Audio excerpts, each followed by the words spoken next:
Hi friends, నా పేరు Surendra. Welcome back to my channel.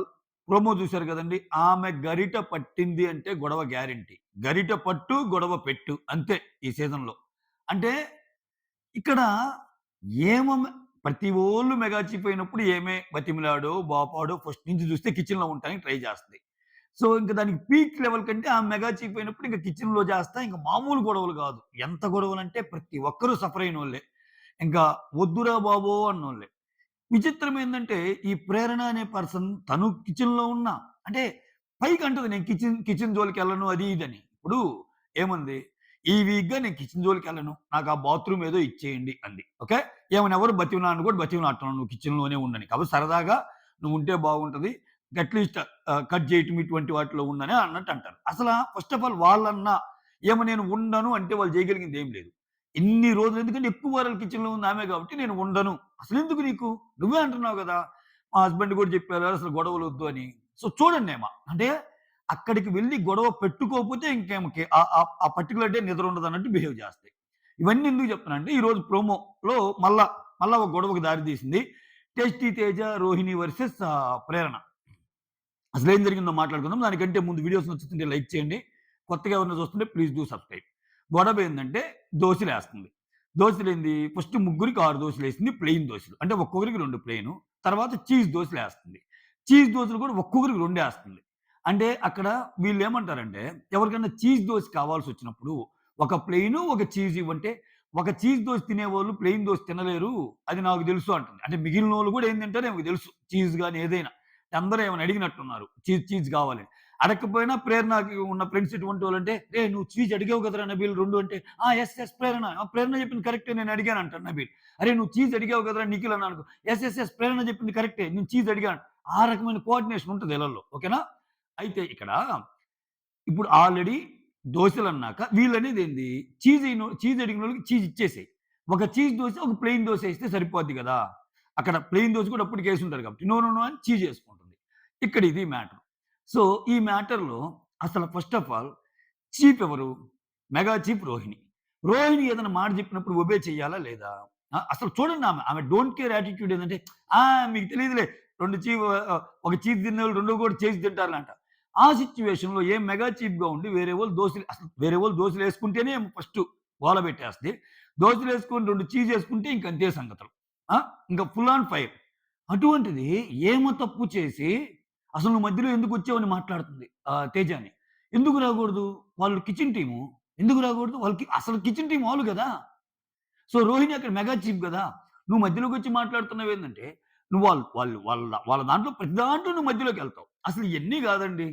నాకసలు కిచెన్ వద్దు. కిచెన్ నాకు గొడవలు. కిచెనొస్తే నాకిది అని ఎంతమంది చెప్పినా, చివరికి వాళ్ళ హస్బెండ్ వచ్చి చెప్పినా గాని, మళ్ళా కిచెన్‌లోకెళ్ళి గొడవలేసుకోవడానికి ఏంటి రీజను? కిచెన్ టాపిక్కే నిన్న చూడండి. నాకు ఎగ్ ఫ్రైడ్ రైస్ గావాలి. మీరు జేసుకుంటే ఎట్లా? నాకు ఎగ్ ఫ్రైడ్ రైస్ కావాలి అంటుంది. ఆడ ఎగ్ ఫ్రైడ్ రైస్ ఎంతమందికొస్తది? దట్ టూ అవినాష్ కోసం తేజ ఎగ్గిచ్చాడు. అది క్లియర్‌గా చెప్పింది.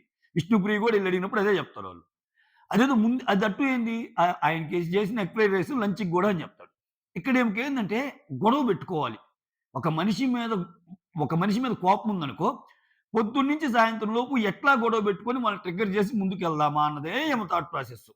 కాపోతే మన దురదృష్టం ఏందంటే ఆ థాట్ ప్రాసెస్ మెచ్చినోళ్ళు కూడా చాలా మందున్నారు. ఎవరి ఒపీనియన్ మనం కాదనలేం. ఎందుకంటే అసలు ఆమె తప్పన్నా గాని, ఆమె తప్పేందని వ్యాసాలు రాసేవాళ్ళున్నారు. ప్రేరణ అది, ప్రేరణ ఇది. అసలు ప్రేరణలో ఆ చిన్న కోపం తప్పితే అన్నీ ఇంక ఎక్సలెంట్ అని. కోపము, యాటిట్యూడు, బిహేవియరల్ యాస్పెక్ట్స్ అన్నిట్లో ఆమె ఎలా ఉందో లూజ్ టంగు, పెద్ద పెద్ద మాటలు క్యారెక్టర్‌లెస్ లాంటి మాటలు ఎన్ని మాట్లాడిందో మనం చూడలేదా? సో, ఇక్కడ గొడవ. ఇక్కడ టేస్టీ తేజ ఏమంటాడంటే, "నువ్వు ఆహ్, నేనేమన్నాను చీజ్ దోస ఒకటి, ప్లెయిన్ దోస ఒకటి ఏమన్నా అది తప్పేందంటే, నువ్వు మధ్యలో రాకు" అంటది. నేనొస్తానంతే. అదే నేను అన్న దాంట్లో తప్పేముందన్నట్టు ఈయనంటాడనమాట. అది రోహిణి కూడా చెప్తది. సో, ప్లెయిన్ దోసలు అన్నేసినప్పుడు ఒక చీజు, ఒక ప్లెయిన్ ఎయొచ్చు గదా! అనేది గొడవ. మెయిన్ ఏమి లేదు. చీజ్ కావాలనుకునే వాళ్ళకి ఒక చీజు, ఒక ప్లెయిన్ ఇయొచ్చు కదా! అన్నది అదండి గొడవ. ఓకేనా?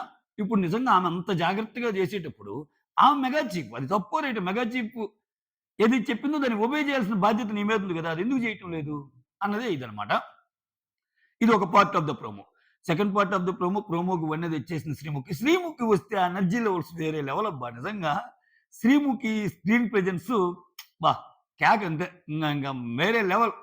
అదే చాలామంది అంటున్నారు. ఇంక 'శ్రీముఖి' రాంగానే అనుకున్నాము. ఇంకా మన 'అవినాష్‌కి' ఆయన అన్నట్టు కూడా కామెంట్స్ వస్తున్నాయి. వాళ్ళిద్దరి మధ్య ఫ్రెండ్‌షిప్ బాండ్ కాబట్టి. అలా ఏమి ఉండదండి. ఎంతో కొంత ఆడకుండా అయితే రాలేరుగా. పబ్లిక్ కళ్ళు గప్పి జస్ట్ ఊమ్ భూమ్ భూమ్ భూంతరమాలే అని చెప్పి 'అవినాష్‌కి' ఏం చేయలేరు కదా! ఒక గేమ్ అనేది జరిగిద్దక్కడ. అవినాష్ పెర్ఫార్మ్ చేసుండాలి. చే అవినాష్ చేస్తేనే కదా! కాపోతే ఆయనకి ఈజీగుండే టాస్క్‌లు లేపోతే ఆయన దేంట్లో అయితే ప్రావీణ్యం ఉంటదో అటువంటి టాస్క్‌లు ఇచ్చే అవకాశం ఎక్కువ. ఇవన్నీ ఎలా జరుగుతాయంటే మీకు చిన్న సీక్రెట్ చెప్తాను. ఇప్పుడు ఆహ్, వాళ్ళకి వన్ ఆన్ వన్ ఇంటర్వ్యూస్ అయ్యేటప్పుడు ఏందంటే ఎవరి స్ట్రాంగ్ కోట్స్ ఏంటి? నువ్వేం జేస్తుంటావు? మీ ఇంట్లో వాళ్ళేంటి? సో, ఇట్లా అడిగినప్పుడు సపోజ్ అవినాష్ ప్రొఫైల్‌కొచ్చేసరికి మా నాన్న వ్యవసాయం జేస్తాడు. సో, అక్కడ నేను బస్తాలు ఇవన్నీ జేస్తాను విడి టైమ్‌లో ఇట్లాంటివి చెప్పారనుకో వాళ్ళ దగ్గర అన్ని పాయింట్స్ ఉంటాయి. సపోజ్ నేను ఫిజికల్ టీమ్‌లో సూపర్ ఆడతానని పృథ్వీ చెప్పాడు. నిఖిల్ వచ్చి నేను చాలా గేమ్ ఆడతానని చెప్పాడు. సో, ఆర్గ్యుమెంట్స్‌లో నేను స్ట్రాంగ్ అని గౌతమ్ చెప్పాడు. ఇయన్నీ వాళ్ళ దగ్గర పాయింట్స్ ఉంటాయి గదా! వాళ్ళు ఎప్పుడు ఎవరిని ముందుకు తీసుకురావాలనుకుంటే వాళ్ళ పాయింట్స్ డేటాబేస్ ఉంటది. వాళ్ళని స్టార్టింగ్ తీసుకున్నప్పుడు ఏమేమి చెప్పాము అని. సో, అప్పుడేం జేస్తారు? ఫర్ ఎగ్జాంపుల్ అవినాష్‌ని ముందుకు తీసుకెళ్ళాలి. అవినాష్ స్ట్రాంగ్ పాయింట్స్ ఏం చెప్పాడు మనకి ఇంటర్వ్యూలో ఇది. సో, ఎటువంటి టాస్క్‌లు ఆడగలవు? ఇది. అయి పెట్టేసి ఛాన్స్ ఉంది. అట్లా ఏదైనా చేయగలరు. దానికి కంప్లీట్ ఛాన్స్ ఉంది. సో, అంతేగాని ఇంకా ఆడంది ఆడినట్టు చేసైతే చూపించలేరు మనకి. ఖచ్చితంగా అక్కడ ఆడాల్సిందే. సో, మొత్తానికి విష్ణుప్రియ వచ్చి నా చేతిలో 4 బ్యాడ్జ్‌లున్నాయి అనంగానే అర్థం చేసుకోవాలి మీరు. కంటెండర్స్ ఇంతవరకు ముగ్గురయ్యారు. నాలుగోవాడు టేస్టీ తేజ అనమాట. సో, వీళ్ళ ముగ్గురిలో పెట్టినప్పుడు ఒకరు మళ్ళా టేస్టీ తేజని సెలెక్ట్ జేస్తారు. లేపోతే 4 బ్యాడ్జ్‌లు ఎందుకుంటాయి? నాలుగోవాడు ఎక్కడి నుంచొచ్చాడు? అన్న దానికి ఆన్సర్ నాలుగోవాడు tasty Teja. Okay. First Rohini అయింది. తర్వాత అవినాష్ అయింది. తర్వాత నిన్నెవర్రయింది? నిఖిల్ అయ్యాడు. రోహిణి, అవినాష్, నిఖిల్. నిఖిల్‌తో పాటు ఈరోజు టేస్టీ తేజ్ అవుతాడు. ఈళ్ళ నలుగురిలో ఎవరన్నప్పుడు 5,00,000 ఎవరి తల మీద పందెం వేస్తారన్నట్టు అంటుంది. సో, వాళ్ళు చెప్పిన పర్సన్ మీద ఆహ్, ఆ పర్సన్ మీద 5,00,000 పందెం కాస్తే వాళ్ళు గాని విన్ అయ్యారనుకో 5,00,000 యాడ్ అవుద్ది. లేకపోతే 5,00,000 తగ్గుద్ది. మొత్తానికి 5,00,000 పెంచినా, తగ్గించినా అది కవర్ చేస్తారులెండి. చివరికి వాళ్ళు ఎంత ఇవ్వాలనుకుంటే అంతే ఇస్తారు. దాంట్లో ఏ డౌట్ లేదు. ఇది మ్యాటరు. మీకేమనిపించిందో కమెంట్ చేయండి. ప్రేరణ అన్నెసెసరీ గొడవ. అంటే నిన్నటి నుంచి ఏదో ఒకటి చేసి వాళ్ళతో గొడవ పెట్టుకోవాలని అనుకుంటుంది. బయటంతా చెప్తా ఉంది. టేస్టీ తేజ అట్లా, రోహిణి ఇట్లా, వాళ్ళిట్లా, ఈళ్ళిట్లా, అవినాష్ అట్లా అని మొత్తం.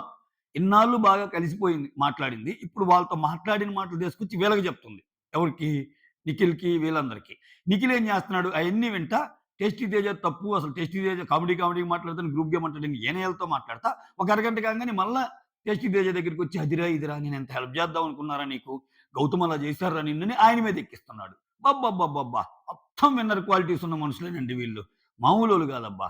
సో, వాళ్ళ గేమ్ దలుచుకుంటేనే మైండ్ పోయేంత ఉంటది. ఆ! అక్కడ నీకు నువ్వు స్ట్రాంగ్‌గా చెప్పలేవా? యెస్. తేజకిస్తానంటే ఆయనేం చేయగలడు? తేజకిస్తాననే మాట గౌతమ్ నోటి నుంచే రావాలని ఎందుకు నువ్వు కోరుకుంటున్నావు? ఆ! నీకు నిజంగా తేజని చేయాలనుకుంటే ప్రీవియస్ ఎగ్జాంపుల్స్‌లో నువ్వు తేజకి చేసిన ఎగ్జాంపుల్స్ ఏమన్నా ఉన్నాయా? గట్టిగా ప్రేరణ నాదయిపోయినా పర్లా, నా ఎగ్గేసినా పర్లా, ప్రేరణది మాత్రం మీ గూడి దగ్గర నిలబడింది నువ్వు ప్రేరణ కోసమా? తేజ కోసమా? నువ్వు నిలబడి ఆపితేనే గదా! ఎగా ప్రేమ కుదరక తేజదేసింది గౌతమ్. అది తెలీదా? ఆ! మళ్ళా అవన్నీ చర్చించుకోవటం. మనుషుల్ని విలన్ చేసే మాటలు చేసుకోవటం. అంతే. అంతా రాజ్యం ఏలుతుందంతా ఇప్పుడు అబద్ధాలు జెప్పి ఇటువంటోళ్ళదే రాజ్యం అన్నమాట. చేయగలిగింది ఏమీ లేదు. చిత్రం చూస్తా ఉండటమే. Okay. That's all. Thank you so much. Signing off మీ సురేంద్ర. మీకెవరు గొడవ కరెక్ట్ అనిపించిందో కామెంట్ చేయండి. తేజ రోహిణి వర్సెస్ ప్రేరణకి జరిగిన గొడవలో ఎవరు తప్పని మీకు అనిపించిందో కామెంట్ చేయండి. Signing off.